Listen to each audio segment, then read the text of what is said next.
If I now was expecting the finance minister to say, yeah, you better tax a few, yeah, you levy a few, yeah, you what COVID was a one, COVID also can want some say, I was so I many IMF, a friend saying, a technical team, no, Ebeshia, then they talk about it, how best I want to make levy COVID no, every hole.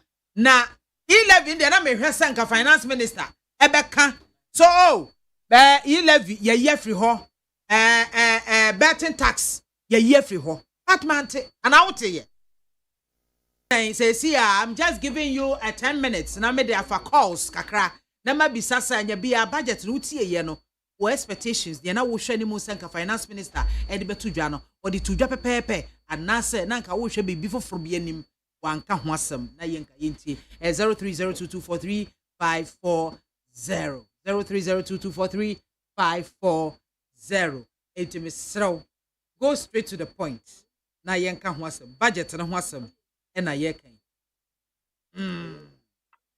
hello MAAME BIAMAH AKWAFO abede we nya abede we you nya be ma Francis ataba ene dia tofa ho aso bibia boko nyame adom etio tio ka bia se ya ne age ne magdali mu nyina na o producer nyame shira ni film mu ni MAAME mwakasa na me so de me de ngi me pen for equity to my BIAMAH because budget in the BIAMAH ya na MPP buy a budget to be a something on send after your market say budget we are down budget but near that budget you almost soon you say also the umbrella be na ya down the equity to make my BIAMAH and make my budget here for Eddie because some of the man work nanso yen plan say ye come market e be hunu sa ana ye kopmo e be hunu sa this time no obi antumi fa buku medada yo MAAME won say me ba me wo pipe ba me tanye politics time there obi antumi atwetwe bi dia me kan kire ye pepe say o we dey say me come market no baka dey say to me go 2 city me come market na 25 city this time no yen pese obi this o ma we budget no dia and ye juma wo form o se so mo ye o ma kan no mo ndie esika kwa no mo de ba so mo chema asam na anye de se ye da wo da ba ase e bi du asam do sika no afo bi ntase anye se de sika wo ye kwan wo anye se ye be te gi level so na enso so no ya testu o radio so ba wo kwa ko yi sika ne ya tew ye mpesa ade no omo ma ne ma mra form na ne ma nyina nye gi MAAME me how I san chat to bi na asam mo we me pa cho trade adie na yetutu no ta adie na ase ya na MPP tutu trade adie menti asi o se trade adie ne yetutu trade adie e die fi wo ma bi bia no bi wati ma wi o man se kan nyina ma mpelifo ni nyina that's it. Oh, good afternoon. Good afternoon. Good afternoon.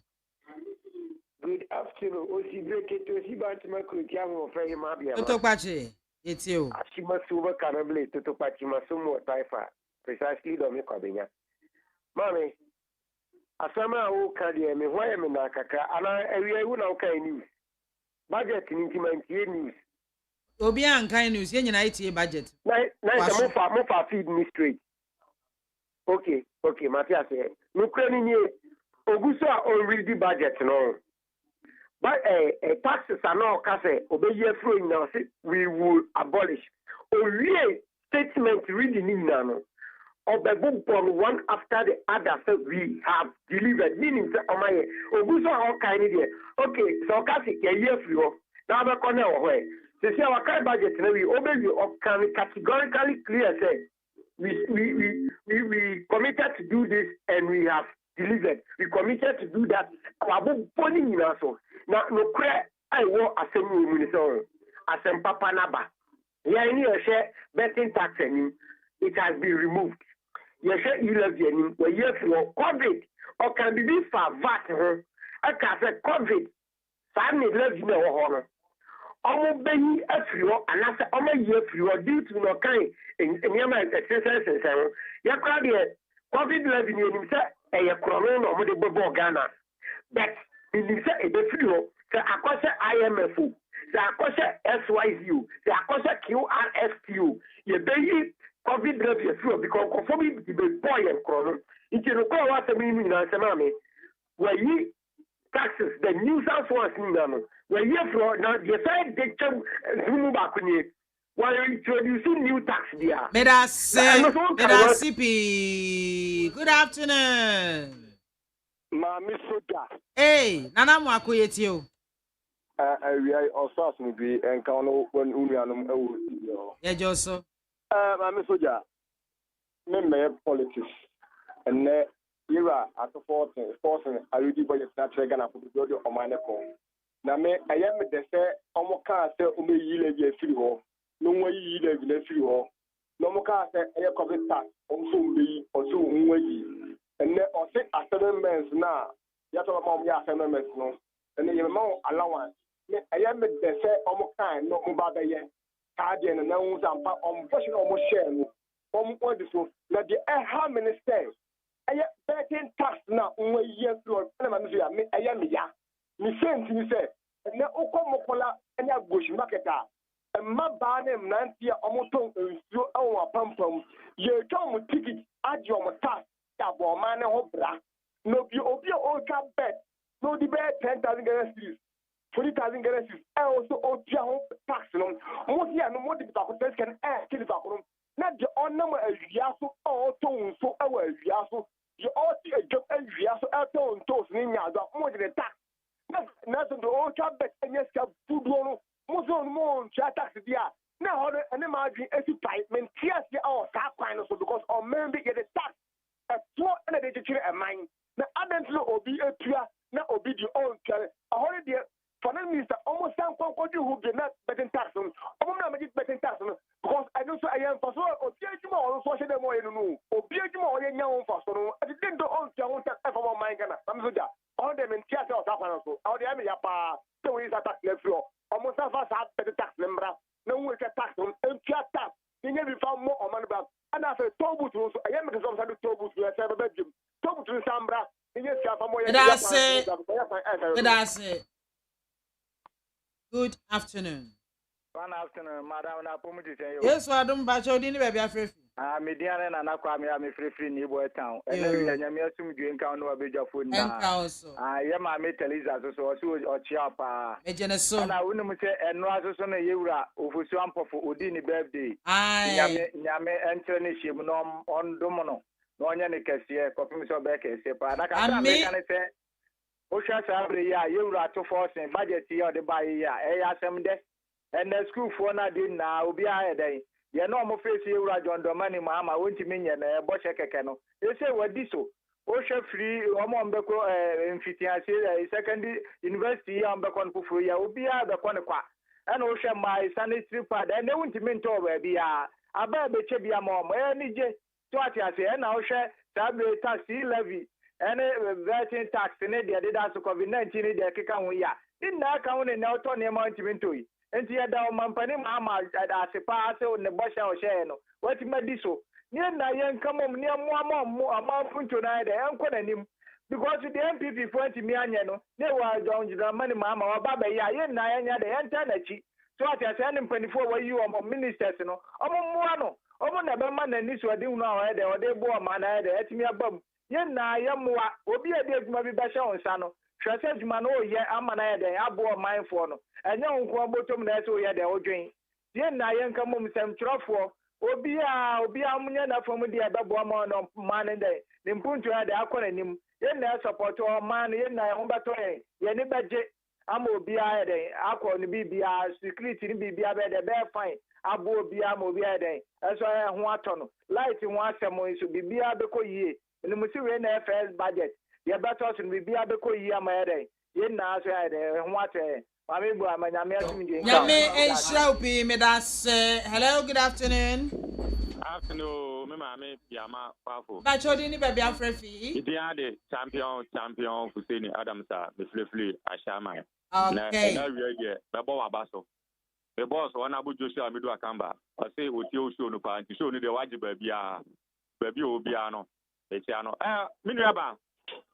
The MFS can say, kuro ya ewo mi sabe se kuro no be ye nti na ma yi na aye dey ye wom me maame because we heard say the way Ghana do say na sabe na akoye say Ghana na ye ho kire na na so metima kan brain say na Ghana for yate dey ani se ti na ma me ka say yate dey minu ya ba hwe ma ne atotu ma ne ma wosoro bibia kosoro Ghana for ye to ayento e ma akomo be dey Ghana for ama aduane kura sabe ye koto aduane kura na ne boa ye den enti ene budget ye omu ye ya hu say yi levi ne nkeka ho ne ne ma bi kakra firi ho no e be boa ma ne ma so timi aba fom minu ya ba ye tie krom na afi akoye say sabe ye twa ye mene emwa aban bi dada bi a watwam kɔ no wɔde wɔ ha beto Ghana for so atɛsɛ ne adi ho a enye because ye kan emaka because wo ka 333 wo ka enye ye sɛ Nyankopɔn na ya adomama aban foforo aba ba wa ba no ye nim sɛ de Ghana for bɛka no obetie ne yɛsɛ wo mo yayi wo mu ministers MPs no adwuma adi ama wo mu sɛ wo munya no but this time enye wrofo ye de tumi ni ma na ye wrofa Ghana for ye de di tumi ni ma mo eti yesu so ye de mama amoso mo ma ye so ye de tumi na ma mo ye so ye ho ahen ye sɛ de be ya bibia betuma ye kama na me stress mi nua nkramofo no so mo ye atwia no sɛ de mo ti aso atwia no mu a ya start no Yakopɔn ka obi a ho na sɛ de tie bi me da sipi good afternoon mi ya baba ko pe e ba chodi ni bebe wa uri na be ma mo ni fita mi kile so ma Peter papa ba ko pe mi da ka na me mo ahun de na nko so am ohun bai yo enne budget na bai no kware ni maniaji onipa ya dia osayi yewura mama oye campaign o kan stem no kan no wadiso ministerial appointment office 60 na mpanampa on trial amo so obeyi lady obeyi we na fio let's say Ghana ye na kan ye hungo ne fa pa bon channel ya Ghana ye da ayeda me nyina na nya pull down ye jaya me Ghana ye be de na mom onfo ni ntira abo ma ye me say ho so be ko na ho so be de me da nya mi sire yura mama ne so me da sipi good afternoon. Good afternoon. But you didn't baby afraid. I'm here to go now spell. I'm one if it one you can so you Ghana ni ampa eben kwa benyani eben me te won ka che wo na akose he me shewo say won say amambo papa basa na ya na we dey back na we monitor nyama from ofa. I see yankwai. This is what we call the rare asempa budget into we die the chase obia ba no the nyama to aso the asempa nabo 24-hour economy. JM okayo na wayo umpewe na post no ana che John Mahama ka kire Ghana for say monto abama me ni NDC na ye ba sa ejifo a hu omande mu hu omubiom che a government of less than 120 days look at nyama odi go akwam yempe we na ye pedem let's say Ghana for starting April 1st Ghana ye be Ghana be ye de one so free so ban me so bia be nya de chefa and our for yem amakoma nya tom yem so no man so fresh abanye dem make sure the free SHS no obama textbooks na de John Dramani Mahama ni endi say ya tie mu sufre textbook no mo benya yampe we na ye pede jo mama ye da was Nyankopon tu nkwanem Nyankopon hira o ma wonye mfi adom nkwadom we na ye pe ko shapa na wodi so na ya ye to aba ni se aba na ye ko san la tu no ifa so aba so ye na jo mama ati nkwa ye da se da be manya se o mo tie no e be ye juma se na mo kan se ye yi tribute na ye kan ye juma no o mo nya fi ho no o mo dide o mo bibi o mo fi ho no ye pe se ye juma state ye da was bye bye. Everything for me sume da mase ha na me de me course nyina ebesie na sesi an ye hu se parliament wo mo asore asetena eso ye on be bobo hu bia wo mo bobo eye budget no se ne a ekoba ye no enti ye bebo hwi na yakọ ye nsentwe ni a wotonkra efri mrahye bedwafie honorable Emmanuel Akoli enchen na yakọ akọje nia ekoso e wo form ho no mo akasa wo mu wie ye ne se na reaction no looking at the faces of both majority and minority saying a call fire indeed okay mensaka honorable Akoli Mbacho me mo ha o me Yo, my rundown way after the presentation, no sign na atmosphere no esisi ya wo. Yo, you know the like exciting is something. One more year, no. And majority for Eddie and Nicky about the budget and so. Then I walk. Exactly, so no. The massive job for 10 years. Say a year budget every Ghana a budget Abama and Mayua a budget Abba say Eddie Puntu Ahudo bread or minor. Na minority form so the almost say a advanced budget. Let's say in that budget. 24-hour economy no. Minority form say Nanko almost episode almost TBB say fire. Yeah, pass to the 24-hour economy now. I Juma no met your budget no. Now so almost the finance minister no. Ninte mono or defe. Won tem no de. Almost the budget to a parliament nim edafofro. Internet say. Bo abai say ye pa 24-hour economy no. Minority force say. One man TBB sante and dada or mine. Na enyuma hodo abai no say.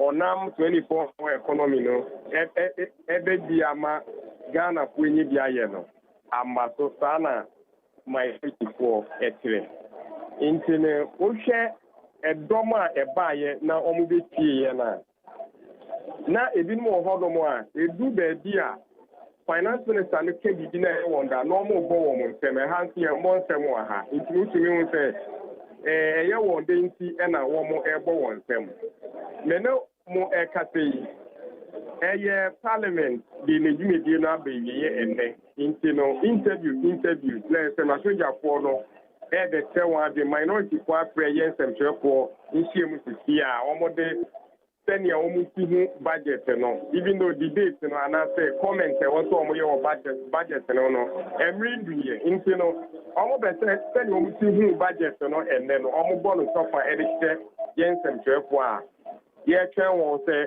omodi and the bad kasa. Into who bisa senior a hadom esia atmosphere no dey exciting. Okay. Into kakra with me canon. Okay, before Mr. Kwali Ubekono, prior to the presentation of the budget, who said Parliament womu buy assign a sorry. Ediana na ekoso nti e ma womu basa sorry be 5 minutes and san womu san baby. You speaker suspend sitting no ana say one setna no for or say minute num juma betting pemi amene mo kasi nti enu na ekofa suspension no e baye. Okay. Honorable Kwale ya da sepa kona ko tie the minority for omo ewo kan eche e be san aba wo nchen. Yo Mr. Emmanuel Akole ono ene yensen twani otonkra efiri mashebedwafie watena mashebedwafie ho sa aburu fie aduo no wo ye pioneer wo ho. What is here? Oye pioneer e wo mrashebedwafie ho no mo eti we no oye see etimi ye ne senior MP e wo mrashebedwafie ho no mo abusianfo nita fa memanti e na waso egu awutie na me de ani gye ne ahosepe ene ahoahoa e kan ama obibia enya ntiye ese network of women in broadcasting aba setena nyame ya adomo a efiada ebe anopa no nkono pepepepepe e wo British Council eho ene ye kwa kolonche na munyina mo ani tuase emma de e wose etimi so ye hu mu enti emma wo mo ye broadcasters e wo Ghana ha nyina ene yaka wo mo abomu a ye beboa na ya pagya won ye beboa na ya empower won ye beboa na ya ma ebinum skills training what they say sometimes ya na emma ne hu ene ye hu for sa o ebu a ye hia that little push ye hear that little encouragement no to ahu yet me e de akoyenim enti women a network of women in broadcasting ye say to anamombra wo yo ba a wo ye broadcaster say TV so say radio so to anamombra na fa wo ho ebebo saa ekoi na wo no ho da biara da ya to nsa de afra kuku dam bebre ya wo mo eba enti nso wo ye ba na say makuo bi da makuo bi ano na opese wo ba ebetie ne wo ma ebehwe ne ekoso a adaroma ekwan da hobra na won so fa ontuma ebeboya de anom emekuaku ahodo women groups ahodo ye de ho be batamo na ebi a workshops a mo be organize se ye ne organize bi a ye frɛ mo amma ba bi mo so mo organize a mo frɛ yen amia ba bi ne yen nyina ya so yan ho mu enti e bedru mreke tuwa bi e wo ye nim no obi entimi nyina ba bi fa ne sense ne bo nka se women are their own enemies ensida esan se ye be hyasia pagya yen ho asoso yen ho mu aboa yen ho na in the next 5 years to come no wo be hunu wo Ghana wo better sounds I was for a network of women in broadcasting. Abasetna, abayi papa. Is answer candy for one more edano. Ya, one more beshe amaseku ye jinano. Woman them day, woman jina brane. Bibi and one more for woman someone a tough form. Yes. I will have from Pamichom Makwaba. Yeah, I'm hot to say. Yamiado. Na mom je so ye na me mom je so ye nua. It doesn't reflect the reality. Oh why? Oh, I saw baby aye na. Okay, Samo. Oba bia ye na. E na wo so che so ye nua se me unua ba ne me. Enje ensai hwe ni nyina ye. Obi ni mu a obi kire. Ni nyina ye.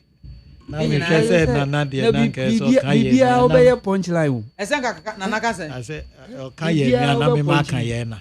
Oh. Ese me make ye nua. No wo ka ye na. Ane. Ya samu, ya samu. Idia. And me ba na asumdwe. Okay. And na emre ko esan budget ni but I don't think say the emre no copy ma yen. We are so within our time. Eti na mamimi sai nana me dey chance here dey free so. Oh, Samu.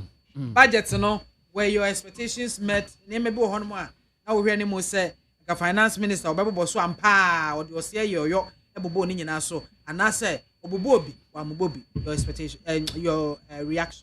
Yo, medasi maminchia ahwefo ene atiefu nyina na minchia menua bra kwame adade na minchia wachitafo a wobo wachidom mre ne mre nyina mame frema ene ofa mageri ene bra odame ene obi biara wo ma show yi ibaso da benada bia yetena ha se yenua mahama so nam kwanso a ewie yechia no meje mi di se bia na ono nso kotie budget ni bi ntina o medu ha ye but ya bedu ha de me ese se ye bia na ye beye na etiefo nso wongate nsema yekuram meka ne sa na michia okwapemanfo nyina adoso man titu ene jaseman ene miankasa mikrom manfi michia obi biara o okwapemam mekosoa epa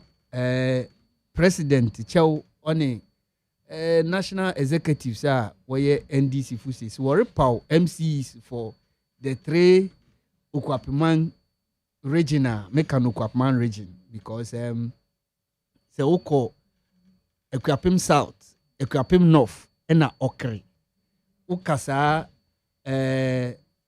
district ebisani boma ubenya Ukwapiman na orefro people no me say in Kaniano Greater Accra Regional Minister why adenta de no baby a ora adade ayo ofiba no won aye ni street light no won aye na me bompa say wo be extend akudu ayi mensa na overflow popo na Kaniano nso eda so hyiren na bibia ye kama this MCs a wo be pa wons a 3 district no won ka won humbom se ne be ya wo betumi aye Kaniano se mpo abanning here na adwin so obeye ni sisi a one lobby around the chiefs and the people of Ukwapeman na one more no wontumi nye street light no because ano na in the topic we dey to go na dem say e broad because say ne ye nyina say ye dey aso to form na ye hwe ye television na ye hu say finance minister eye ora atoforsen honorable Okojina Parliament House na this year's budget na budgeter eda NDC and say abanga wabe kumasu say opeso di juma in 2025 yi obe pa no huntama ma ye nyina ye TV na mijemi di say nia wo promise emre bia no ye campaign no metumi aka say biribi ansesan niema bebre na warrior campaign wo ma Ghana fo eti ase na Ghana fo eti asisi se woto aba ma won niema a won aka kire won si wo beye nyina no so wo ba no wotumi ye de a ene na bia woni won beye niye esanse se obi hye obo na so odi bo hye ne so a se woni ne tena yi anamboa mami nti enu nti na ade bia me ka cha dade si so hye me bo a onni so se ne beye a metumi ni na ide atena yi nti se aban ne hye won ekogina wiem eto aba ise so ba there are some taxes bia obeyi afi ho na Ghana fo ye ho ahenhan de bia me kese amambu no enye taxes a sebe ori be chichire ana ori be fare won a wo oman ni mu ena ebetumi ama amambu no akoso na mmom eye ideas any thinking outside the box me hu se ne ameka no wotwi mu afa na obekwa akwadwene bibi efa tokuru bi ho a ebetumi aboa oman no eno na wodi to go a meje mi di se ehun semsem ebekoyi se utie opanyin na oba be hyase no oma yeti ase se obeye amendment be with some acts any laws be basically because going forward no obepese ebia niema bi wo ho a ese se parliament house ana se mrahye badwamu fo no woboa na wotumi yifi ho ana wotumi amend into your mind ase say there's going to be some amendment of course niema bebre ho no ma abeye mra nti se opese wo yifi ho a ase se wo seek the advice of parliament because one wo hye mra no nti me feel say ne kwanso aning na yemra nsem na okekan no mu emu nsem 1 or 2 bi ade ba ko a mi jemi di say ama budget no ama kroma ye din ni say niema bia baako ebiesa bia efa me ne wo hu nyina na wo kesi wo ba wo be yi afi ho no em say ne wo abosu say eyampa won pese wo de be yi adwuma biem ebi ni ne ewen ebi ni e-levy anamboa ebi ni emission tax obi be bi say eden eno ani wusiu tax anamboa ebi ni betting tax ni nyina o se wo eden we yi afi ho ade ba ko a eya me de ene say in all this no wa ma yati asese e ba be take effect me no ka say se me fi ha na me kwa me try ase ni momo bi ahwe say anye bia e-levy no afisu ana se nya afisu ya dem nya sure say take effect yo Omaka they need to take the appropriation bill to me share that na me ka sa because se mankasa na se obi a oritie mi adechi na se e-levy no amma so a obekasi ebia na finance minister about be dada no me fa bai no wa mama ti ase se enye take effect nti a announcement ene yama anamboa nti obi biara otie bia bekasi nsam na odi tu gwa no ese se parliament approve ansa wonga eden take effect nti make to me akase eye mischief bi na me yese me wia mesa ni mobo na mahwe se ebe ye adwuma ana se enye adwuma nti maame bia me woni atiefu nyina na eye mischief na me ye momfa nchem nti na me kwa yate yo mprempreng de nia ye nyina ya hwehwe ne se ye bema aban no emere kakra because ayire so anu efe na wobeki kaniema sie ni de bia me kase maame bia ma aban bai efe na wanya abosuma bien no kra no ka boma esenka 60 days anamboa nti yembi se hu se okika boma edu 60 days ana mede aban ni se on yen wo contract of 120 days na wo hwe ne 120 days na on yen wo sa contract na me ha mani a kakra bi a waye ima me hu se waye mu almost 75% because se utie ana wo hwe na hokika in appointing ministers ne cabinet and even council of state members are wotumi apa won make sure say ne budget aba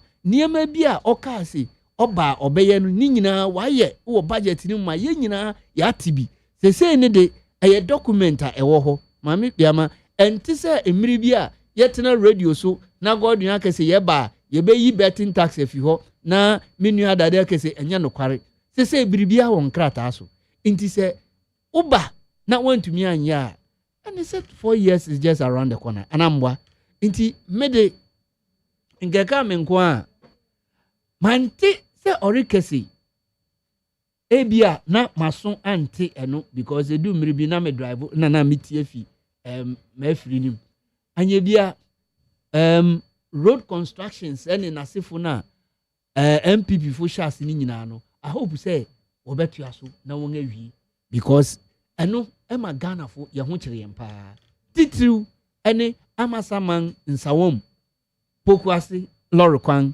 teshi labadi la ene tu nkran obi chebi lamte runabout domi kwa benya ene ne mpotem ho alorikwan ewo ho nyina mesre se mante se maame biama ebia wo na wote dia mesre se sa project a akani nyina no aban nhwe mekura de nkama disra di kesepa ne se nsanka ban ne betumi ama Ghana fu nyina atiase se the first 1 year no ono ne new project bi opeso de babia no nka obeputu no on hold se ne be ya nanka ne akeka nwura mu ne nasefuri nyina on complete my nka ma me bia ma ye ni problem wo memu ha because it's ocean in nyuma akeka nwura mu a ebetumi ama amanfo anya adwuma bebre aye ena sika ye boka de ye project ne ja ocean nwura mu no eya adibia esese ye tu ho anamo enti for me finance minister de nsema ba betugwa in the coming days no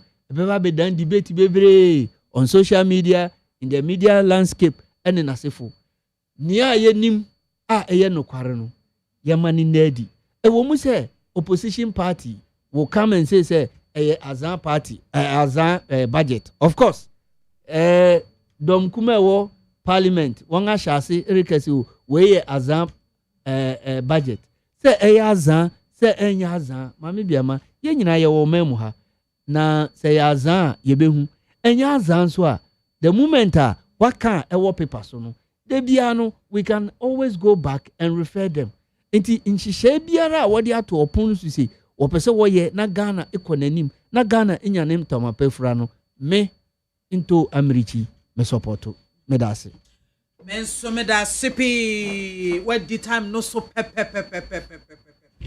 Rade, I hope so. Bushiana na. Me je so na me chiana na so ne. Etiefo nyina. Wada Roma. Say ne budget no. Obia etie bi. Na me de ade ba ko a e ba ma adwene mu ne say budget no. Ma me kai Owura Akufo Addo 2017 okay 2017 budget no na dey the woman immediately a buy no na ebobo niama e work campaign on the campaign trailer obobo so no and odini nyina egu akwa ye be free SHS in fact within the first 6 months na free SHS na shase enti na taxes na near wo position na near friend no nuisance taxes no na ye maku dungotwe no oyi emu 15 free ho straight nyensa na ekaye no tete ne nyina so even though ye were opposition na ye see ye be nuisance taxes na ye be ye nsia na ye identify ye were opposition no be ye ba mu no ye yi maku dunum na ye de ye tete miensa so tax dungotwe straight away na enija ba o mining ti said de na ene emrantie bi ka say omo enije mu omo frefre wa omo kan but budget yin so ate NDC for to ewo kwan bi so de di kan wura ne kan budget no niama bi a NDC for in opposition ye kan me kan dem ha wura mahama de yo ta tena me nkyɛn no o kan sɛ meboa maame baako bi kura mpo de me kan dem ha em say na wo fo a ne so sada no ma me kura me ye adwa. Debt to GDP ratio has improved by 37%. And immediately no two Americano or can who say it was due to the haircut. Haircut in T and a debt to GDP ratio a course. Now NDC for throughout their campaign, almost can say debt to GDP ratio was 86%. Now yeah can say no correct. Now we are to forcing oboa. Owura don't go back can be yes oboa. Budget nothing it. Ono an obeka ye nya me na me kan ye. Your kafa budget no me ma ko me wo bebia number e wo ni bibia e wa ha. Real GDP has increased by increase of real GDP to 5.7%. Owura Mahama ko ojayen the real GDP of 3.4%. Enunso na ye kan dem ha. Eni baby a ye ko bia. NDC for say yeboa. Enya no kreda. Yeboa na Ghana ka kabubro ya ye 100%. Ya ye den owura to force. It who say enum no all kind of oduru ho no. Onu ankasa na no. I say ope reason bi no de ka ho. The atoso miensa. NDC for led by Professor Jampo. I ne yamanu post a odi ni ye pa when you vehicle out here driver pino. I can say Ghana yam bra gold na Akufo-Addo aban am bra gold a ono on kyerɛ nkwala de e wolego.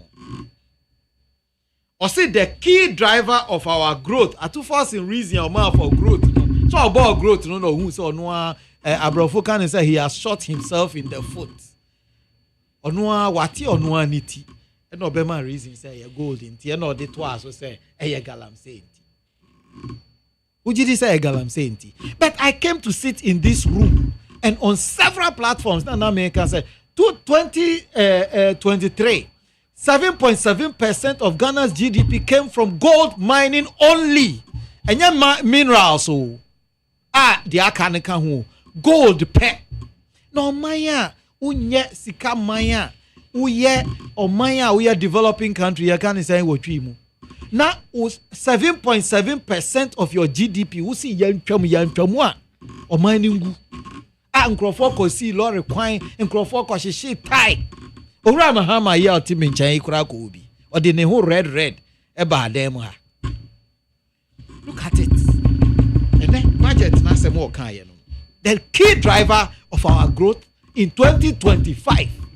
Because in 2024, the same gold did 8.7% of our GDP. The nyama American na nkrofo nhyɛ da ntiase be metia watwamu ani say yenya saa nyama na mbeboa yenya anka yensa si form anka nkran dokono ana yesi ne boa ye de no anka be ye west anka wo be pump no na uka no de esi ho filling station no wo ho na so na petrol ni ho yeah anase kire no but that growth way no Owura Mahama did not hand over this is what was handed over to him. Iti obekasa economy no has been criminally mismanaged. Owura to force ya no asemi ene. You can 5.7%. Almost double the Odija Akufo-Addo. The atoso miensa okaye. O say gross international reserves had increased to 8.6 billion. A 4-month import cover. Economy now say it has been criminally mismanaged. Or no all free hono or just 6.1%, a little under 3 months import cover. Mami Owura to force and no asem na make. Obia budget na wo wa wo ni bi no frɛ mami no nsɛn bi ma. Nyama na okenkan ye ni. De atoso nan ya okan ya eno nso ebegu omuanimu ase a ekyere Ghana for say campaign no mu run ye no propaganda and endorse and say all stakeholders must contribute. Mekai say we were calling for this. Say ja ukotran chen na o say mayi levy free ho meyi we ye free ho meyi we ye free ho a enye yi be maame asem bisa o wadaroma de okenkan ye ni nyina no wadaroma we de minim enti obia betumi akai me say man tie ho a because somewhere along the line no na me ba ha enti me sorry tia wa ekotena aka mu ansa na me to aso atie mpacho wo uti bibi efa economic forum now mukoye no ne boa eboa budget uti hu bibi asembisa manti but there maybe sani say niama obubo so nyina no menti na me can say I don't know I got up somewhere in the middle masa dwon member come to area niama the American say mami niama mi bubo so nyina de ahi na wonte da o mpa cho wadaroma bo ami de ahi na nka in the whole economic conversation no eye foforo ma enti sika ye ko say no economic forum no yetu guya na say ye ko de koya adepa because we the MPP kept saying say Ghana problems ni nyina egu ho no ye nim ni nyina Mahama nim ni nyina Mahama aka ni nyina kire Ghana for in during the ebra na oye campaign no na tenti na yes akọ bo oman yi ka e di akoye konumti na konumti na akọtena se na konumti no numti wi a na wasa be ka de ye nim dada na kire ye mami o kan sem bia de bia me kan de bia me ko bia em say ma kan dem ha several times for the Ghanaian economy to survive purchase made in Ghana patronize made in Ghana use made in Ghana and o kan say ne bag e kura no kurampo e made in Ghana mami isn't all nice so be promote so beautiful say me project ba ko amadi akiri for so many years me I said the only way Ghana will come off the IMF and the World Bank is when we grow what we eat. We eat what we grow. Ye be ya adwene say no na ye. Na NDC for be year free omo adwene mu say omo be vilify no omo say made in Ghana car initiative aye de bae. Uko India for policy bia Camry na unim wo Ghana ha no omo ya bi India Corolla na unim Ghana ha no ya bi India Nissan cars yi the various Nissan cars no omo ya bi India ubetumi akoto America de na ba ubetumi ato Germany de na ba nenso se saka na de ya ni India ne 1000 cedis we 5000 cedis because taxes and it their friend tariffs no ya di controlling niama wo man they the controlling import ni niama the go so no who decide say who be drive America there na say wow that's what we did with the car manufacturing corona mewie corona na ye ntumi nya toothpick kura no ya sha se ye car na kwan ya ye be fa so ye be bo Ghana nyuma ho ban eni say ye be ma broni de no boa ye de che Ghana de no say de be ya Ghana adwuma no be gina omu ka kire yen say enya de pa enti no wa be ka say use made in Ghana no na de meditwa to ma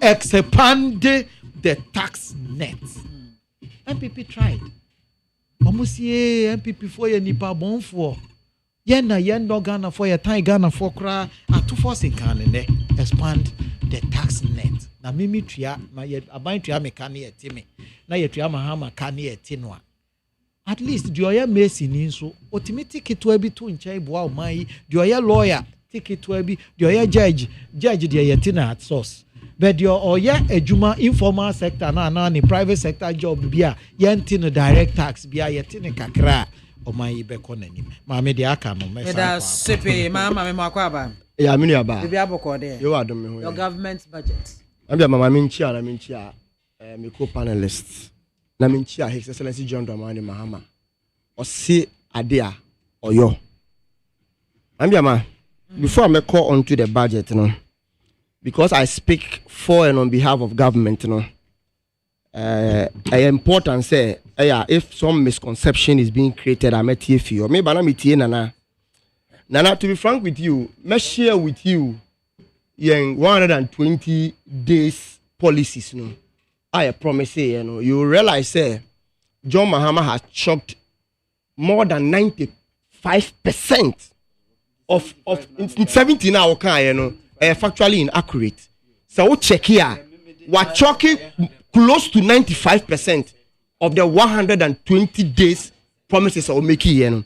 2, okay, during campaign, John Mahama promises say, Adia Bako Bayani say, time without number, buying be a bar. Now I mention your own project, I say, into a castle bar. Obe complete all existing projects and sign our continue project. I realize you called on him if he can do that. It is part of our promises. And you know, or see, we have recapped the road fund. We have recapped the road fund. And our indicating the recap, the amount of money you recap here, ebe mayeng. Na yetimi edia enter into the construction of our road. 3, you see, what I thought Adade would say, is it a fact? Say, the non-payment of our loans and the debt to GDP, we got what we got. Is it yes or no? The answer is absolutely yes. 2, say, mining a part of the contributing factor, and I say, part. It is fact. It is out to force in Eka say, you choke the debt to the GDP of 37%. Nase or focus reasons no to galamsey and I'm mining and the fact that Abayini refuses to reservice its debt, haircut and Amayetima choking that result. The question will be saying say and for over close to 2 years now buying servicing the debt and it's a fact. The next point say MPP called on say all stakeholders to come on board. Mamiama, say obekaya. Adia bako ma Ghana for so angry with MPP. Organized labor and other unions were not ready to listen to the government was that Emre no mokachire and said tighten your seat belt no. Na do danko akufado baomia. Even their trousers didn't have belt holes. That was the time or high private jets living luxurious life. Into ultimate can't say tighten your seat belt. Yet alone you live a luxurious life. And until the young one say organized labor took 10% salary increment this year. The reason why Omuji 2 money say John Mahama are exhibiting leadership. Say he is ready to cut down waste, ready to live with the people's means within it. And until for the first time, Yenya Baya or running this country with about 125 ministers. John Mahama Baya and also know the system. And Panswa the system, you know, can say, we're appointing only 56 ministers. I can't 4, now we're doing 60, no. You know, can say, we're cutting ministries from 60 to 30. It is a unya or papa or dinner. No name says he can't any fear. Now, odi garini soakings. Likewise, the same thing you eat. So Kachira will say Siken Niwa. You understand him. Unlike the previous Nana Baumia Bayan. On the Kachira will say Siken Niyo. Now suno money nam. A high private jet. And your girlfriends and nam so. That is why Ghana for any MPP are buying anya adwene. My last point, now I'm going into the budget. Or say, what was the impact of the economic dialogue on the budget? Emra to forcing Minister Doctor Beshe going into the main content of the budget. Okay, say proud to the budget. Omiti youth on social media. One thing. Or say economic dialogue. And or say or some markets. And then now influence in the drafting of the budget.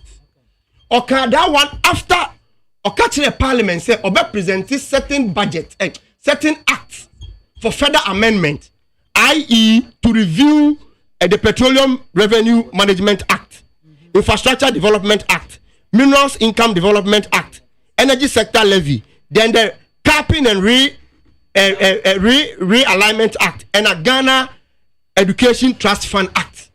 He said these things before he said, say, when in Kunkua, Oshia Yansana, or draft budget. And it has influenced into Ameba Mitie. Every single caller of Fred today applauded John Dramani Mahama.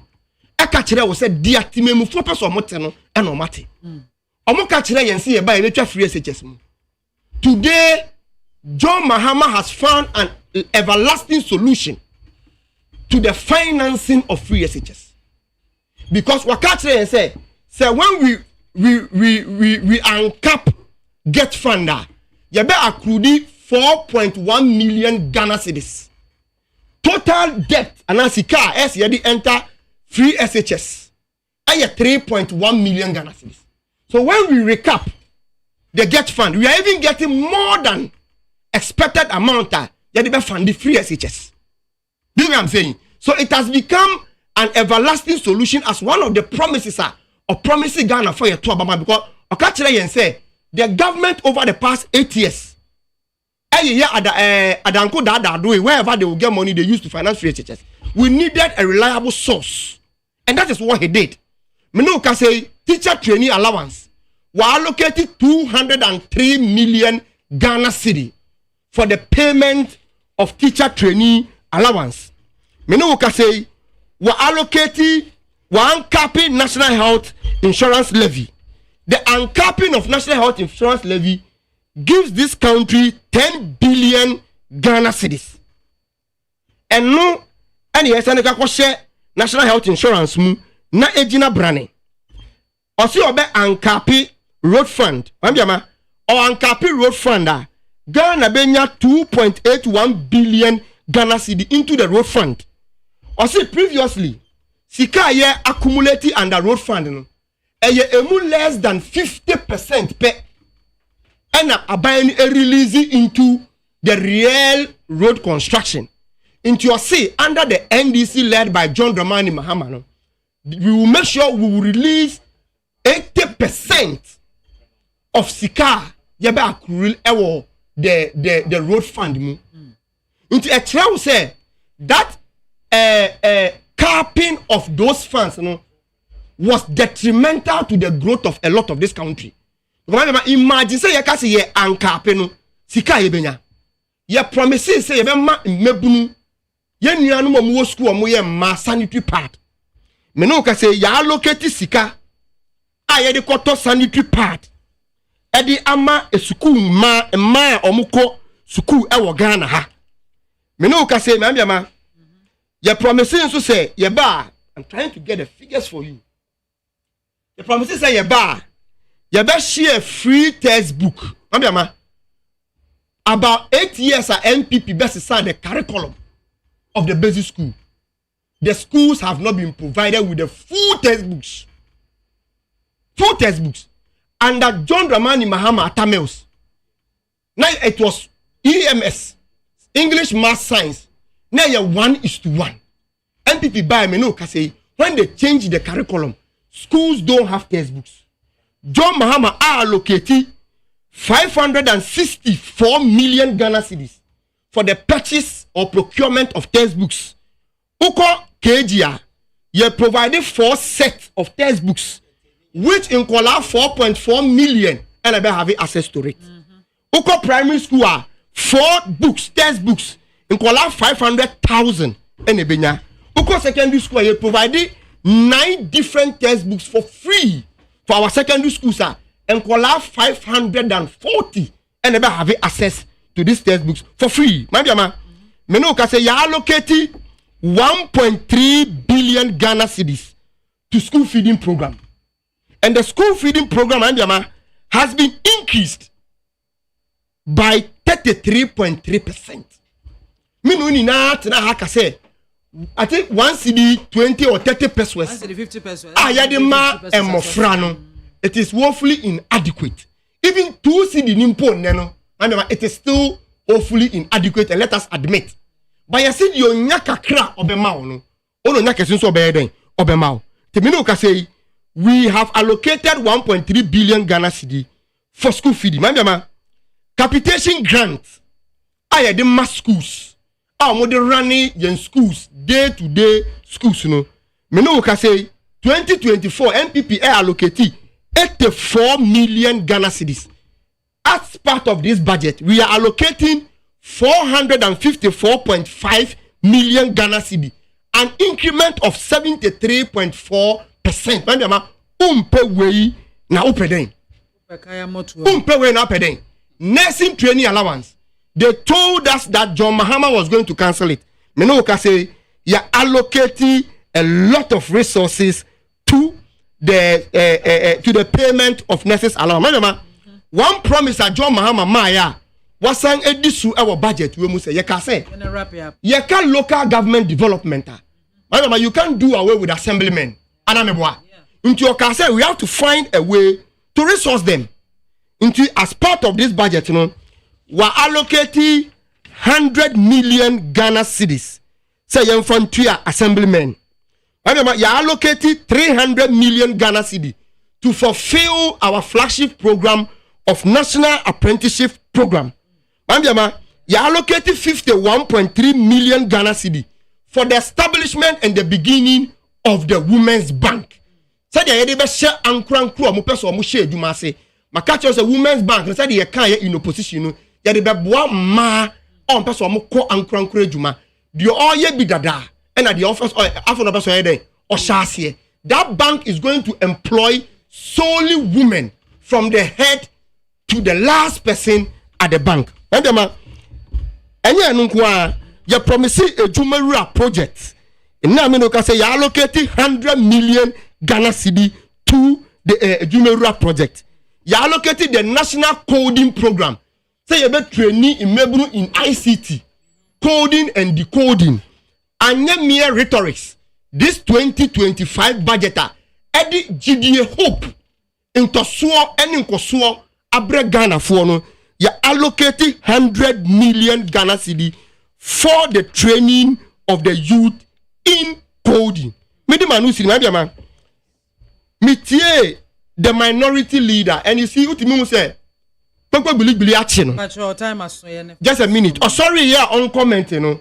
One most disgraceful and unfounded statement he made said, Finance Minister and capture in the budget the 24-hour economy, which is palpable lie.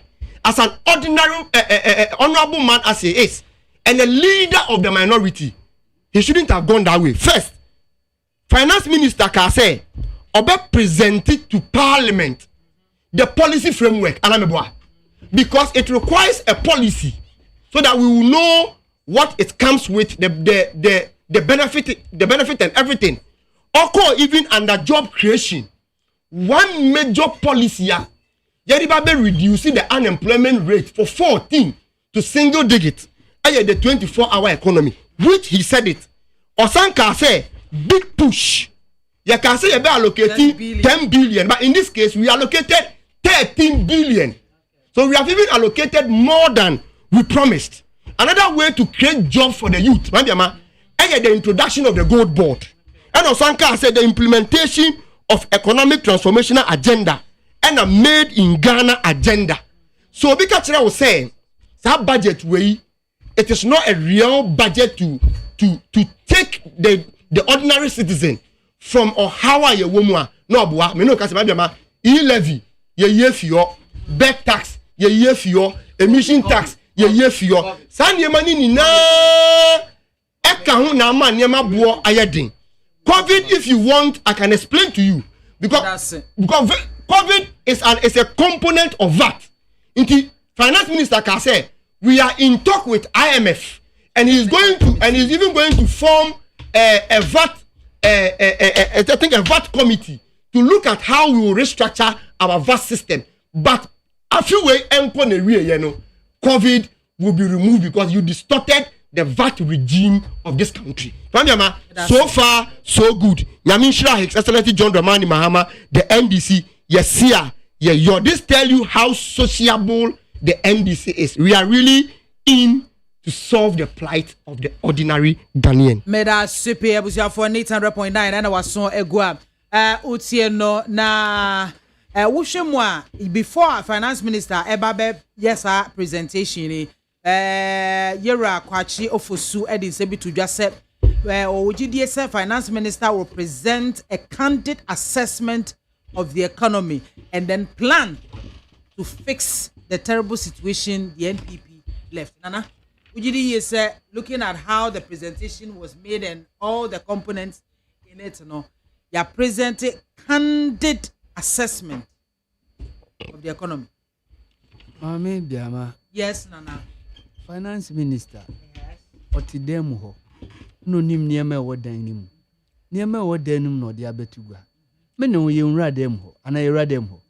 Anye bia emra wo ye transition team na oka ho. Na dade ka ho. Na Godwin ka ho. Niema e course so. And you see MAAME BIAMAH. Yes, Nana. Niema finance minister ode atugwa. Emritie imu ya woje etumi no. Niema esese abanga etwa mu wodi tugwa na nka Ghana fu nyina ate no. Won amfa ntugwa. So wodi tugwa dia ebia na mante. But transition team tenase no. Ka yede anye bia MAAME BIAMAH yende ka over 67 billion Ghana cedis ana. See deka Cocoa board ana cocoa one deka over 68 million.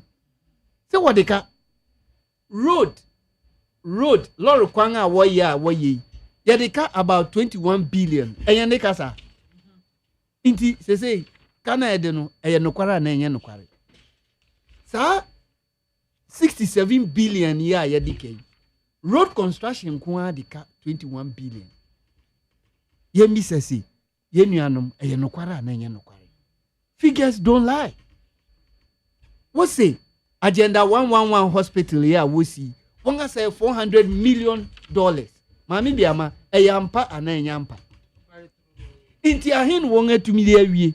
Inti sa finance minister din semba tugwa. Na nsem odi betugwa no. Mene wunyina yetie bi. Onu no wako hu figures no. Na se figures no enya nokwara eye den na nkodi tugwa. Esanse assembly ani ho a mpanyimfo a wo parliament mini micro minority fu bekenti ni asese wo kan ni say ni wo pese wo kan ni say 24-hour economy no ewehi.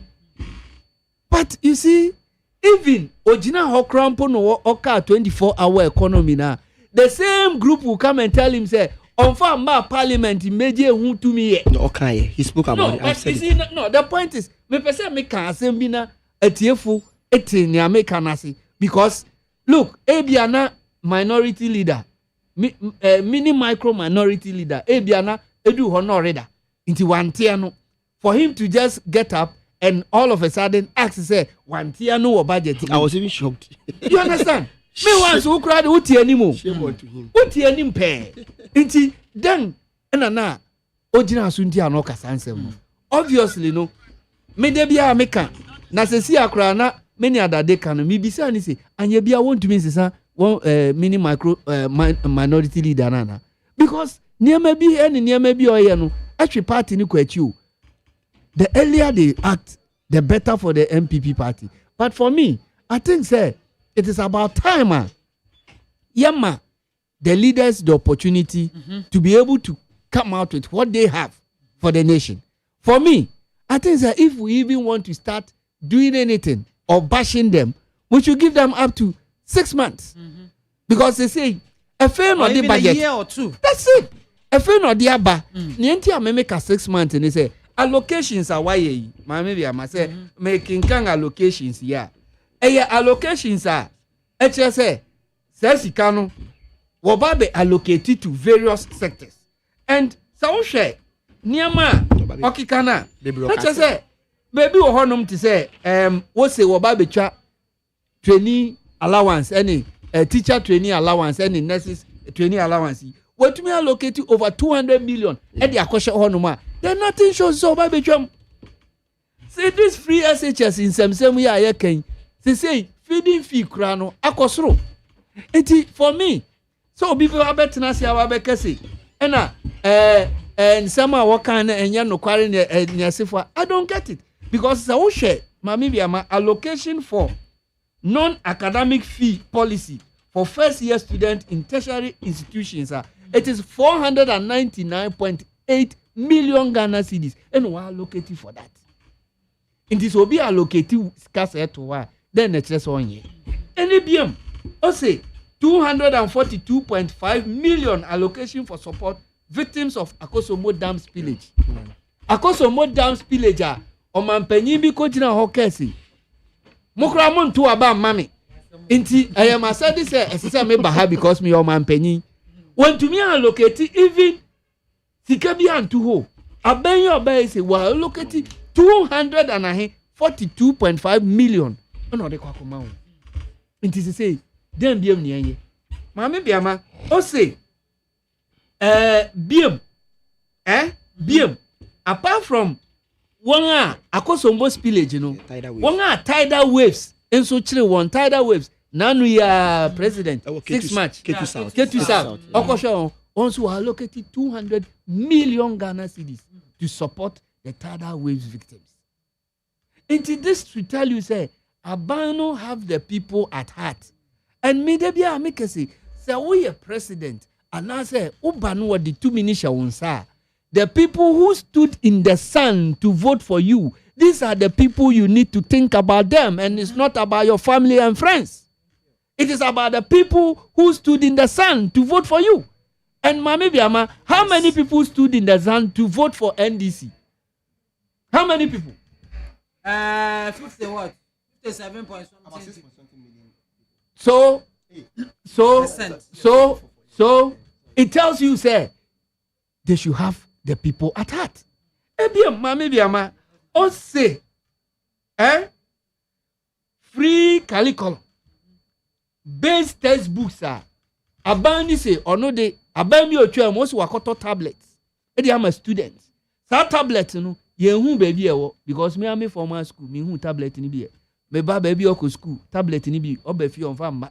Inti me nim say bia adade ni school no ko na tablet ni bi wo ho dia. But why my yati say or allocated over 564.5 million for the provision of what? Free curricular based textbooks.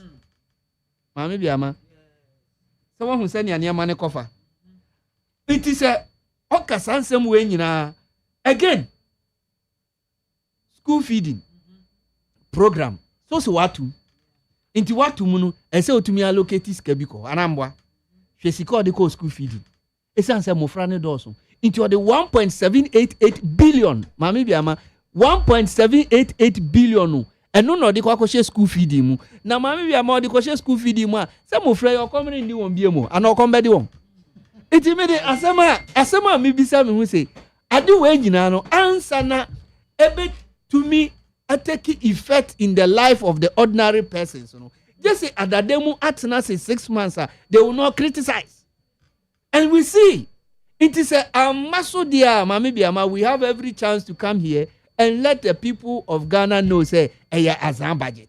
But not until say you have not read it, you have not debate on the floor of parliament, you have not even approved the various monies to the sectors, and then all of a sudden you begin telling Ghanaians to say, Azan, we have gone past that. We have gone past that issue of black carter. Obinyama work and budget pay we say Azan 419. If it is 419, the monies are there. The internet doesn't lie. Anytime you go, you Google, you enter. Okay, so the allocation of so XY amount to go for this. Ukwa edaho. Amba. That is where we have the Abine to blame and can say, okay, we gave you 4-year mandate. But for now, many other day, Muni Adibia Mawasia, men can't wasi se nitikonu. Esan say, Uka na wasitia. Obet me jeni befi unsem. Meda sipi na. Adade, ediana muhu wa budget no nti amose yazan. Say nana kasa sisi okan niama mienu na bitro wa. Ebon kan. Oh, budget no. Menam kacho. Ye di kan.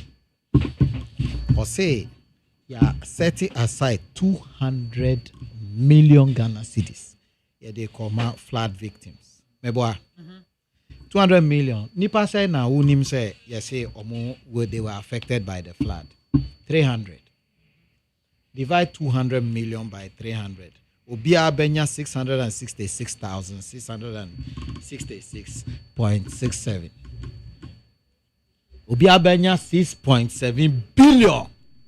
flood victims no say omumu ba akukura nya 6.7 billion yebeba bedi hu nko. Oh, I'm using the published data. Go online. Check. I checked before I did the calculation. Oh, you don't worry. No, yawaha, mami. Nana can't send business. Mesre no. Nana dia na ne calculation na na mene no ho problem kakra. Dia na me de channel. Say the budget your friend no appropriation bill. Na budget no ye che sika na ye bedi no sika ye benya no ye che ansa na ya kopeska nti ye budget we no it has always your budget now has always been we've always had a deficit of up to 40%. Nti sika na wa che sisia na ye boss ye nyamishra ye yo ye nya sika o mesre nana ohwe na no ye kakra na no ankoyi kamre no. Because 40% of this budget will come from donor support. In the allocation, the Mamima example back, we saw Rakufu Adobai and Sana motorway expansion. Yeah. For the past 16 years, for at Mills Pencil, every year motorway expansion room. Free at Mills Pencil, every year Dodowa, Adenta to Dodowa dualization, our budget. Enti budget no your friend appropriation bill nti hwe bibi ye kakra na meni menua mahama kasa no obetwa mu na mbisa no se na niam a omudi ye campaign no na me bisa wo ho asem o se covid nye covid say ye vat say ye but say when the finance minister mentioned categorically say covid no dear you would have to sit down with the IMF technical team. Adentina mami wadaroma mami niama we no na internet oh mami covid no mra oh mami nya botre mra establish covid sa mra na establish betting tax your friend the appropriation act budget no and establish covid tax budget noa check o de wa fa ne phone ne ho po epo budget noa yanko pasi mra foforo budget noa ene ye di introduce betting tax budget noa ne ye di introduce sa niama the only one I introduce ye ansa na ye di budget e be rectify the road toll enti say ye the budget I introduce enye mra bia na afi na wo kọ akwa sisam no ye wo niama esese odi mra foforo esa kobe mra we eba no the current appropriation bill no etwa the old appropriation bill no so this one could be an amendment ubetumi afre na amendment into appropriation ye budget na ye mra o ati said ye di mra bia ko parliament into na all be kind no ye friend appropriation bill no all kind no so mo debate wie into na wo ka kire ye say nana no ka ye say ye ntumi ntwa 11 muchna just parliament bobo hu no mu approve ansa na abeye mra ansa na wetimi ye free up be kai utrimo afi pepe ni ana ye di sa nkomo we bi e wo dem ha ya say niama aban ne kai munya abotre ye mobile power bosumi mi ansani you could have used an executive fiat 2 months. You could have used an executive fiat. How the Magana for who free asa ahunya in quotes because when I walk say ya Magana for who here wo say ye one betting tax. You could have said o man penido or mine ye pa. You will be your friend executive order. A bet to me a try the old appropriation. I can say free January 1. Ma obia NG betting tax. Ma obia NG ba kono this 11 biom na budget no ba e be ba be reflect e be ba be rectify when to me anya ne sa na maami the all ka say o afi na ye call IMF we hu say masa sa anya ma no yi free us say ana so be shi into the IMF abeye excuse mesre mu me dwene hu maami magari wadaroma wo de otaye interviews into unim de mu do wa ha nti wo dem aboa me emission tax did we ever implement it there Owura atofo since we year free. No, so he should tell us say he is going to amend or revoke. Omukan say sana on kankyerɛ yɛn na wa ɔka kyerɛ yɛn sɛ wa ba ba year free ho ɛna ɔka no baabi a ɔdi betting tax hyɛ yɛn no ɛhɔ a na ɔde hyɛ yɛn wote deɛ America na se baabi a ɔde betting tax ne hyɛ yɛn no ɔde emission tax so ahyɛ hɔ bɛsɛ ɔka kyerɛ yɛn sɛ mmara no wɔ hɔ na yɛmfa yɛyɛ mmara no te sɛ mame ma mmara baako a yɛyɛ yɛmfie bebree ni a yɛmfa nyɛ adwuma da the representation of the people's act Amendment Act ayɛ adwuma da bɛmmara no da hɔ yɛwɔ mmara bebree yɛba dɛm ha ne yɛbɛka time a ɔmo yɛ agyeli saa ɔbaa no a yɛsɛ ɔkɔdware ne ba nti wayɛ mfomso a mɛsɛ ɔnyɛ mfomso bia me babaa me ana medware no ɛmanka saa because polisi bɛkyi me ɛbɛha me mi wa akwara ne maame ni hɔ mi ana mehwɛ no yeah we have that abrɔfo no yes mmara bi ankyɛ hɔ bɛ gaa no kɔdware ne ba yɛsi wɔyi ne ba no ho yɛde ne kɔto afiase me mamfoa so da magyere no interview yɛn wɔ dɛm ha na mebɔ nti sɛ wɔadwene yɛ wo sɛ representation of the people's act ɛwɔ hɔ na obi ba sɛ ɔbɛ repeali mmara no a wɔyi tax no na efiri hɔ ana mmara no na ɔyi efiri so come clear ne budget no smacks of lies and tro ɛdɔɔso wɔm ɛna meka no nti monya mo research yie na maame nka nkyerɛ maame school feeding yɛmfa nhyɛ budget mu da na ka sɛ apie budget mu ne hu na ɛwɔ he waba bɛto deɛ bɛto yɛ na yɛ 80 pesos maame sai na yɛbɛka ho asɛm wɔ dan mu ha no na yɛ 80 pesos ɛna akufo ado aban ɛpɛgya mu kɔ 120 or say 130 me refi bo bi nkai me ɛna mahama bɛpɛgya mu afiri hɔ ɛkɔ say what is news nti ɛnra adeɛ no anka wopɛ sɛ afi wei nso ɛntena hɔ saa na nka nkwala na aduane no yɛn nyina ne yɛbɛtena dan mu aka sɛ 1 cedi 20 pesos de arabraka ana meboa nti mahama new budget nti ma ne ntum saa na wopɛ sɛ wo kyerɛ I don't get it. Let me tell you the things I applaud Mahama for. Mami onu na coming to go. Unka hwe. Na me start pe na kwame adade de nanum bo momoni wo nanum. Enti de America me say niama bebre wo ho a me ma tena baabi bebre I applaud NDC government. Na me di two me nkrofo no fo. Say mo hwe ne ye. Oh me no na me kan. Yeah, make Kadabia. Diamond Mahama Koya in the inauguration. When he stopped, and in the budget, I'm telling you, appropriation is not the same as actual releases. So, no harming. But the American is say, Nyama bi wo ho no mo a, yanuanom no ye ni. This is Minua Mahama Otihoi. Minua Mahama Otihoi. Sesi amene wo kasa yi. Owura Mahama pani no ahye say omu nyina omu nya adwuma. Enti ode boa wo omu. Odi bo awo mu hwe me problem a me wo sesi a eni say niama me nkasa 2 hours sa usasuro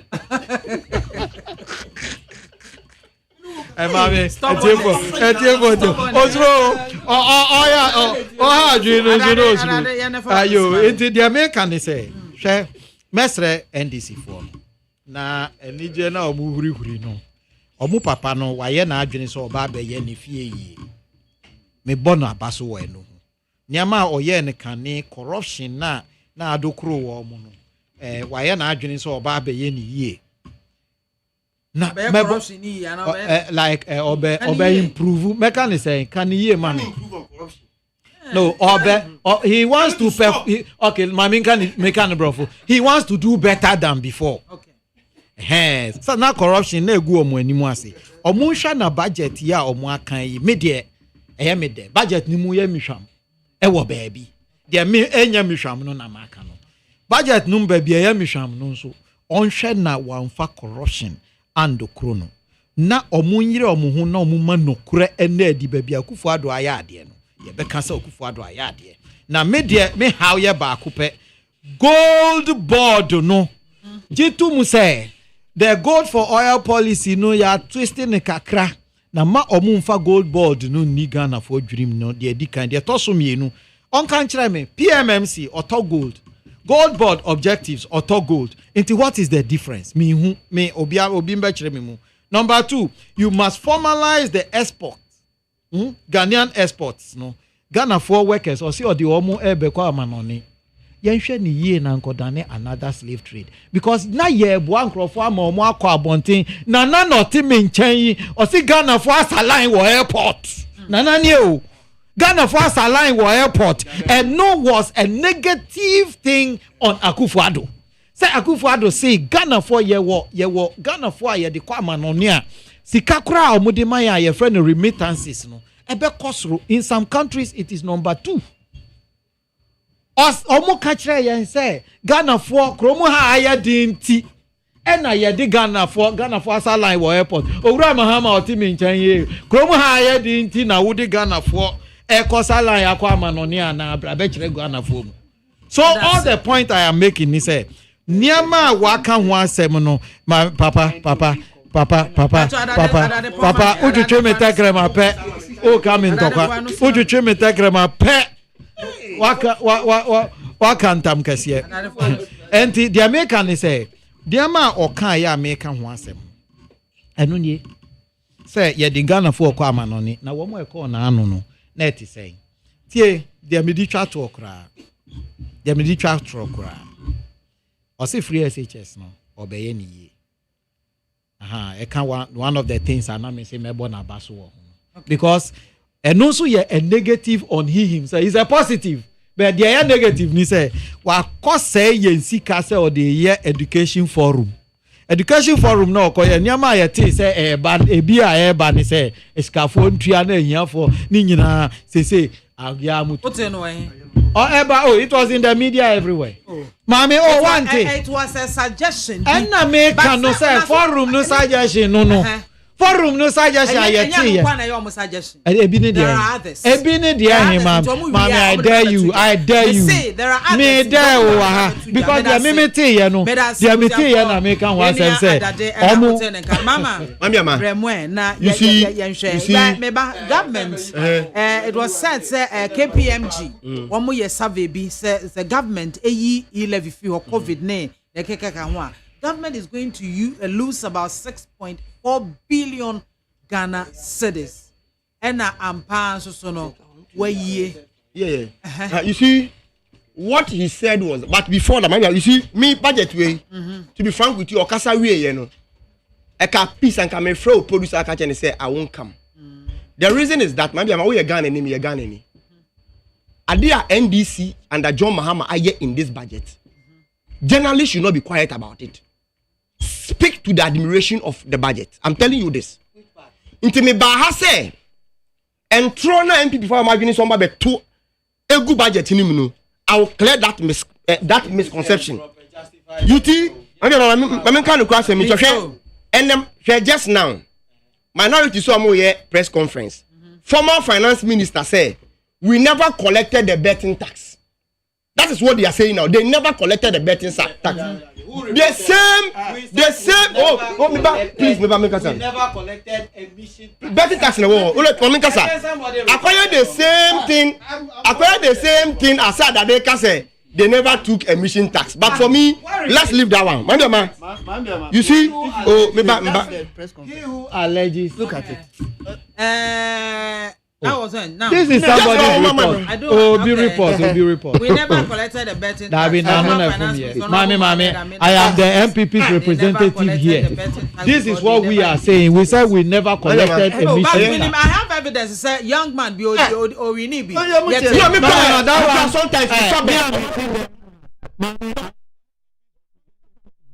And America say I disagree with him. But the year can correction in say we never collected. The former finance. Yes. Pastor Dio can listen, we never collected emissions tax. Never. Not betting tax. Not betting tax. Ebi anu fun aju bro. Oh, it's a fact. Onu say, onu oti ha say, omo anje emission tax. Never. Me no kasa no. I am not saying say that they say omo anje betting tax. Deputy Finance Minister na say mo anje betting tax. Do you get what I'm saying? But let me leave them. That one. You see, Deputy former Finance Minister. Yes, boss say 120 days. ye be execute some promises I promise Ghana for na me boa whether ye betimi use executive fiat o ye ntimi use executive fiat o ma it is unnecessary question is ye bisa no say promise no promise ye no so 120 days na twem a onye and I say ye ndu 120 days ni mpo and all ye so another day is just holding on to straws which are unnecessary even though there is executive fiat no the promise say 120 days no obeyi ye fi o me no ka say John Mahama has only been on the seat less than 80 days 80 days Makachra said this budget has dazed the MPP to the extent say nyansa yede analyze budget no they have lost it they are just holding on to straw with nothing to say Mambiama the MPP there budget no say we never introduced any new tax MPP went to the market meba they went to the market saying say you can introduce taxa any burden bebeti move so there was no such budget taxa yedi ba ya ebe impoverish any Ghanaian the only tax yedi ba ye was an increment of 1% tax in mining royalties and it only affect mining companies because only Ghana your mining sector contribute only 1.5% to our GDP but they get a lot into the abaya and say we must reap more from the mining companies and they are increasing the existing tax to 1%. And this tax it doesn't affect any ordinary Ghanaian. Into MPP now no na market say ya the tax beba you try levy more we introduce new tax omoni ewu shame John Mahama dwene Ghana for sika na mu di ni nyafu no ana mu sign no our girlfriends and boyfriends so amu the high private jet no John Mahama so on there or the be Ghana ye man bia ma obisa say which CSO na say when we remove those taxes we are going to get lose about certain amount of money KPMG man bia ma the say your fund be a friend no tax refund account according to the finance minister no for the year 2024 that fund enkwasi ke ko mu no aye 29.1 billion out of 29.1 billion that fund no usually say obi etua tax na otua bro so a and ye dey refund nipa no on the differentials na abaso no last year alone na mambiama abayinu yusu only 12.1 billion abayinu yusu only 12.9 billion at the serve that purpose and that 12.9 billion no amounted to 43%. The actually say we could only use 43 for that purpose. Out of the remaining 16.9 billion was misapplied. They wasted it. It say the can say or reduce that amount from 6% to 4%. And a part of the amendment in Act 195. Now you reduce it from 6% to 4%. Now we must say, okay, sikanim poa omo misapplied here, which is 16.6 billion Ghana cedi. And even more than sika e-levy, bet tax, and all the other tax we get annually. Until the finance minister can say, we are not going to misapply that money. Until those taxes you're not Ghana for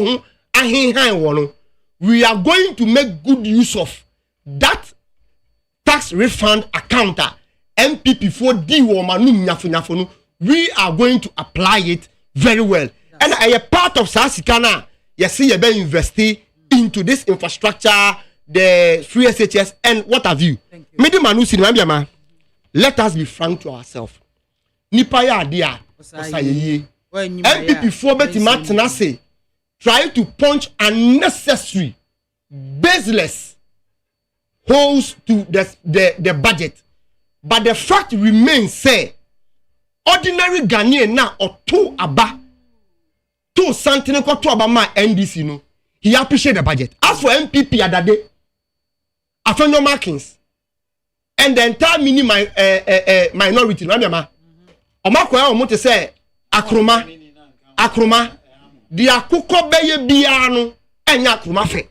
Whatever we do, those group of people, including Adade, and to something in two abanye de, and from the NDC net, neither would they vote for NDC tomorrow. So they are not our target. Yen target need the ordinary Ghanaian. Now we introduce bed tax, e-levy, and what a lot of taxes on them. Ordinary Ghanaian now under NDC time 1. Now milk boy and I'm 2 cedi. 5 kilo of rice and I'm 7 cedi. Now fuel ever down. Now yen dollar ejina brand no. Mo buy ya mo be say the fiber of the economy. Na Ghana for to ayento ye kwa ye mano enne aginkwa biaba your friend His Excellency John Dramani Mahama before I be present budget no okotie Ghana mebunu ekotie nimdifuo ebi ye professors ebi ye doctors ye ko market and ye maamefo mu didwa bodwa mat ekodin komo and in all omu share omu sentiment and niema omu pese eco budget nim and niema omu pese ye yifi ho and indeed Dr. Atuforsin the finance minister Odi His Excellency John Dramani Mahama buying enim when it comes to the management of our finances no etie won and odi ashim I just saw a publication Franklin Kujo applauded Dr. Atuforsin as the #1 finance minister Ghana has ever had. And that is how I see looking at it because I see Konfuboni, Usi Kromwa, Kroniboa, Utimubi, but Krowe dear, and Monne, and then more under the NDC.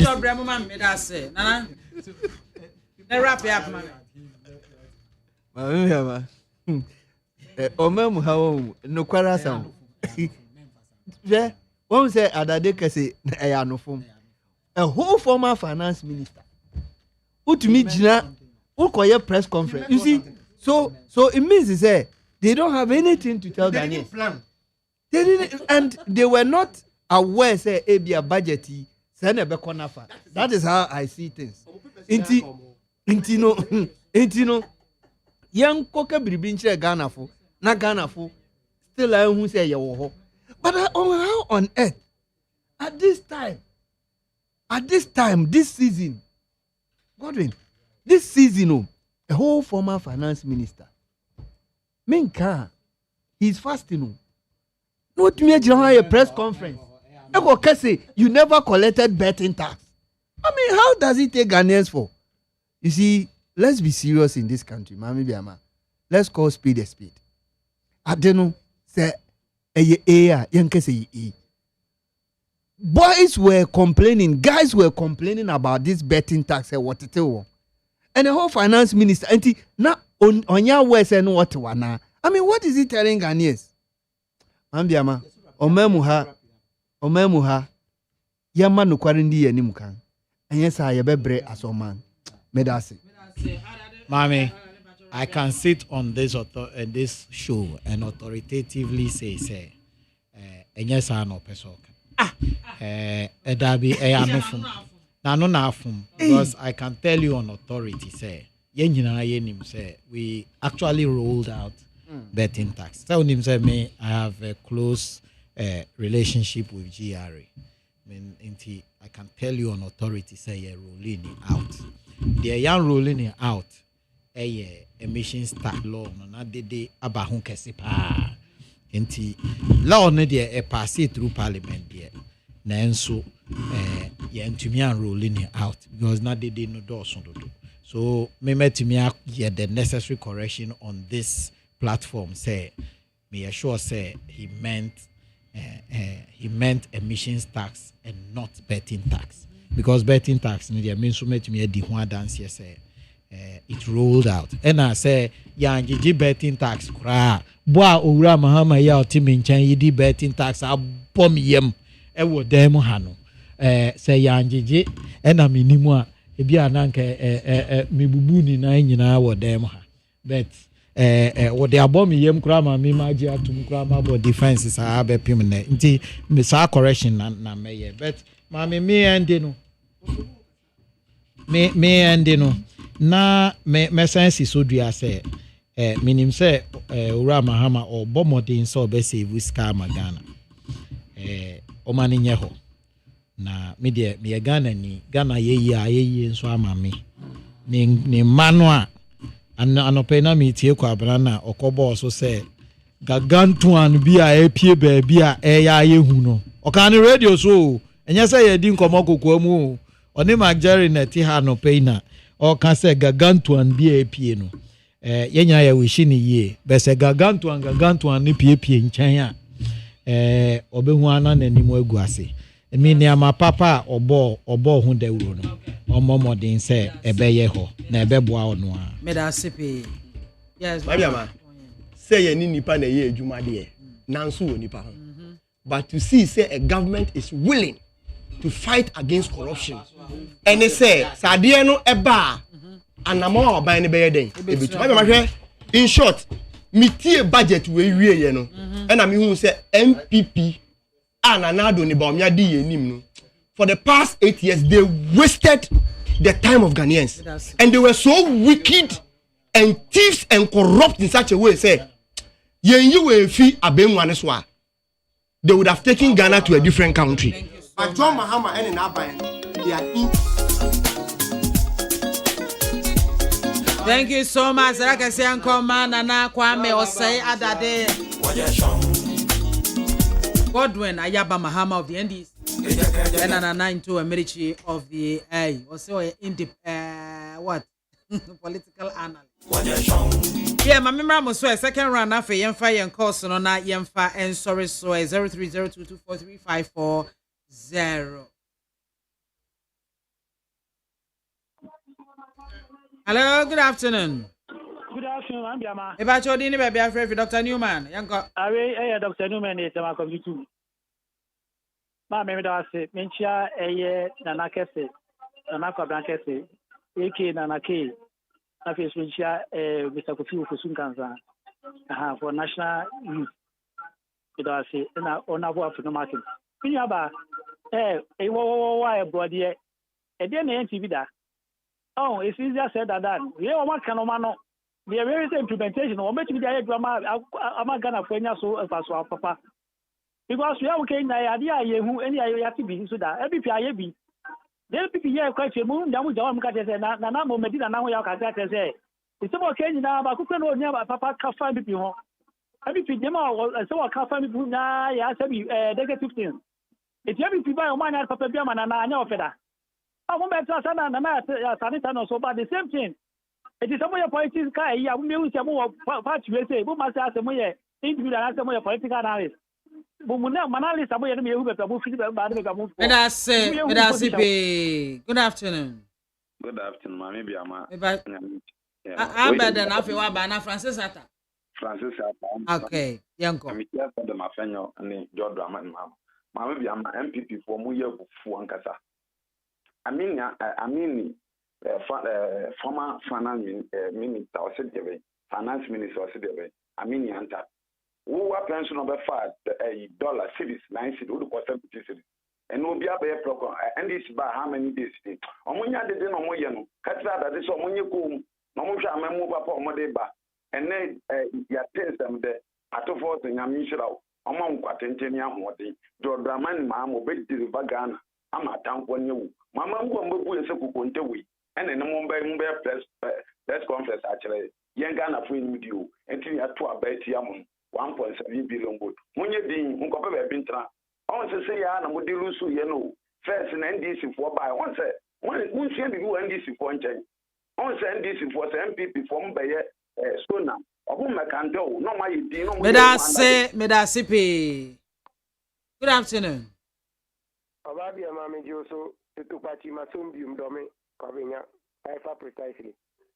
Mami nkyira asɛm wɔ mu yɛn college ni bi no 7 predi asɛm ame ɛnyɛ nyinaa no yɛnim deɛ wɔ fam yɛka sɛ obi yɛ political analyst ahɔ ɛno nkyerɛ sɛ adeɛ bi nyɛ koraa ɔntamoa adeɛ no ɛyɛ no da bia no ɔbɛka deɛ ɛyɛ nti MPP college no sɛ ɔmo nte ase a ɔmo a long way to go yɛtena Ghana ha ɛnya professors ɔmo tiri nyi fitaa a na ɔmo support Akufo-Addo bɔne ɔbɛyɛ Ghana yɛmfa no nto nkyɛn maame sabe yɛne a yɛkɔdi line mu a yɛhyɛ busua o ɛnyɛ political party pani bi na hyɛ yɛn o a aban sesa yɛ ma yɛabrabɔ yɛ mmɔbɔ no yɛwuyɛ wɔ nida sɛ John Dramani Mahama mu sɛ ɔyɛ wei ma grassroots mmabu no a yɛwɔ yere wɔ mma baako mmienu mmiɛnsa ɛkɔ ne nan so no yɛabrabɔ bɛsi yɛn yie no yɛte budget no ase nti deɛ ɔnte aseɛ no Medase pay. Good afternoon.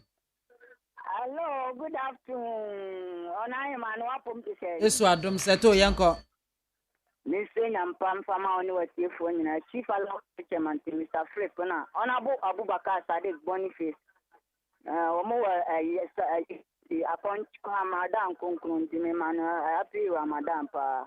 Na Osha and budget ya finance minister on monyam for to force in the copy there media mabo omampanyini ene na pam for abaso o hwan hyehyɛ papa o mudi egu akwam ne taxes ya o mo promise ye o campaign mu no o mu tu ho na mo no ayi bia free wono ma mestre na waya de papa na de aka yema menom edadifo importers ne exporters nti mesro say ehonu on tuna ni ntwawono na niema emra from emfama Ghana for na Ghana for ene espe empuntu ne nkoso ni ntini yekoto abama no to mfanto te papa ne nhihye papa na Ghana meda se mama me chacha majo da sipi Can say Abusiafo ha ena yedi bibia ebesie aseda kese nkoma production crew Joe Dami Admak Jeros Ajma Freeman na ya Osafo ena Abdullah Dasmani o ena wiembo michidom ma mede me menti brewo idin ede MAAME BIAMAH AKWAFO betumi afrem biamzi 1 ede musi ha me sorry Ola Michael eba beje adwaje entatade yakofi medo nyina ase medo bibia ase so oje bre eti